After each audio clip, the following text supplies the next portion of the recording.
Hey guys, Loco here with my favorite Overwatch reject, Crumbz. How are you doing, man? You can't bring it up every time. Doing good. We're watching CLG versus Optic right now, which I think Optic looks pretty good. So waiting for them to win. Let's start with that. Why the hell is Optic so good this split? I thought they'd actually be one of the teams on the decline because they didn't make any roster moves. I'd imagine 100t's would get their things together. I thought CLG would get their things together. But they're struggling and Optic's doing well. Well, I wouldn't say CLG is struggling just yet, right? They're trying to figure it out with Ruin, but Optic, first of all, picked the jungler. So it's no longer Meteos and Dardoch. It's Meteos in LCS, Dardoch in Academy. That helps a ton. And they've stopped picking carries for Dokla and ignore his lane. If they want to ignore his lane, they now just pick him Poppy, and it works because you can now pick accordingly to how you want to play the map. So I think that those are the two things that they've been doing that at least make a significant difference from spring. So CLG's still figuring their stuff out, but 100t's is 0-3 at the moment. What is going on? I think that they are in trouble. I think that the two teams in red are going to be in the bottom 10th and 9th. I don't know. They're checked out. That's what it seems like. I mean, what's going on with the team, right? Like, you've got world-class players that very recently have accomplished things, and they're not doing anything together. So I'm telling you, this has to be, it's coming from top down. It's coming within the team. Every single aspect of it is just not being done right, because when a team is so stacked and is not getting results, you can be sure that there are a lot of problems that we just don't see.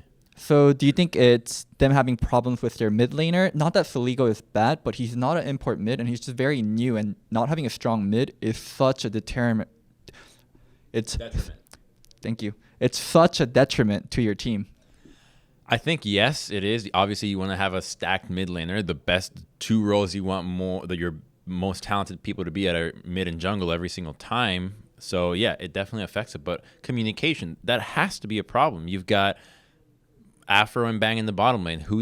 Obviously speaking in English. Bang does speak a bit of English, but is it to the level that you need to communicate when you have a new mid laner, a new jungle that you just added, and a top laner that also speaks Korean that's trying to learn English between the two? So language barrier has to be affecting them, and just the fact that they don't seem to be ever on the same page at all. Like, no one wants to be helping each other. If you're not friends and have a camaraderie, when you see a fight happening in the bottom lane and you're a top laner that doesn't have TP, you're not going to tell yourself, I want to make that walk and help them bottom lane. I'm just going to sit and farm. Same thing with your mid lane. I'm not going to make that walk. I'm just going to sit back and hope that they resolve it. And that's the kind of attitude that I think just permeates the entire team, where they don't really want to help each other out, where it's just it's a last place team and they want to not be last, but they don't know how to do it. And if they're not getting along well with each other, it's just not going to happen. Meteos had an interview that was very telling, that he felt like in 100 Thieves, there was no sense of camaraderie. There was no sense of friendship. And that's a big deal. You have to play for fun. I think Mike Young, I had an interview with him yesterday in the Academy where he was saying the biggest thing that he learned from TL and playing with Kane was that he told him, just play for fun. Play to have an actually good time. And when you do that, when you start playing to care for your teammates, to actually try to make the sum of your parts better than the individuals, you actually start enjoying it. And you're like, oh my God, look at all the things we can accomplish together.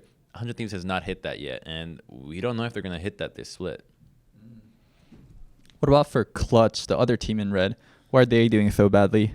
I think Clutch's is actually a little more forgivable, since you have newer players, or at least not as tried and tested, right? You've got Lyra, who he's been a pretty good jungler, but he's kind of fallen off a bit. Then you've got Damonte, relatively new.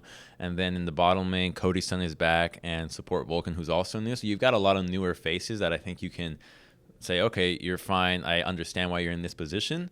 But they continue to experiment with things that are just really hard to execute all the time. It's like they think that they're up here, and they're not. Like, maybe they can get there, but they're here right now. They got to pick the composition that makes sense for them to be here, or just a little bit above. You can't challenge yourself that much. It's like trying to play a poke comp without any CC. You're like, okay, that's unbelievably difficult. Yes, it can work in a scrim, but in reality, you're just making it so much harder for yourself. So I think that that's the problem I see with Clutch. They still think that they're up here, and they're picking comps to be up there. I mean, Lee Sin, Jace Rumble every time. That is some of the most difficult thing to execute ever. Why not just switch the Leaf for a Jarvan, make it a little bit easier for yourself, or just switch one of them off? So I think the draft would help Clutch a lot more than it would for 100 Thieves. So speaking of hard to execute, there's something very easy to execute that's been taking over LCS, Sona Taric. It's not easy to execute. It's not easy to execute. Really, I think how many AD carries can legitimately play anything besides AD carry? probably not a lot. But for me, why I feel like it's easy to execute is comparatively the other side of Sona Taric. You have to demolish Sona Taric, or Sona Taric can make a few mistakes. Long as they don't get demolished, once it gets to mid game, the Sona Taric just wins. I think what I've seen against Sona Taric is that the shot calling during team fights is god-awful every single time. No one has any understanding as to what it means to engage and immediately back off. No one does that. Why does no one do that? I don't understand. They try to fight with the Taric ultimate, or they try to fight with these abilities of, they just need to pull back, get the engage, disengage. No one's trying that. And the thing that shocks me the most is that they keep trying these things in the bottom lane that don't work. We've seen what works against Sona Taric. Just play Varus Blitzcrank. Varus is amazing against Sona Taric. Varus Vel'Koz. Just play that kind of stuff. No one's doing it. Why? There's VODs of it. There's VODs that tell you exactly how to defeat it, yet they keep trying all this stupid shit. It's just the entire operation of how to approach beating Sona Taric is just done wrong all over. I mean, there's so many layers of like, why are you playing to try to camp this lane when you could just smash the other lanes and then spill them over into the bottom lane? Why do you keep like today Veigar Xayah?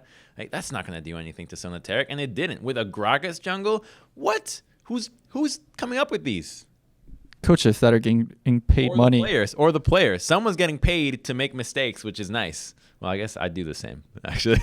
You used to be on Dignitas. Yeah. I actually tracked. I did not make anything off that entire stint. There was no money in this scene back then. Are you kidding me? It was like $1,000 a month or something.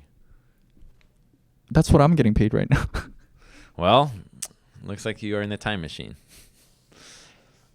Anyways, Crumbz, thank you so much for the interview. Do you have any final words for your fans, for Renegade fans, Dignitas fans, however they might remember you? Yeah, watch the LCS Countdown, really. That's where I'm at. That's what we do. We do the LCS shows. But now I'm casting Academy, so I'm actually now capable of saying I am a shoutcaster as well. So just tune into that, because I'm the only color caster doing it right this year, or this split. So tune in. So watch this Academy stuff, watch LCS Countdown, and also watch my interviews and listen Loco. Yes. Bye. Hey guys, thank you for watching the interview. Hopefully you enjoyed it. Also, if you're not subscribed to me, there should be a button somewhere where you can click and you can subscribe to me. And also, if you want to check out more content, there should be a video somewhere up here that you can click. And lastly, thank you to Lowkey community for making all this possible.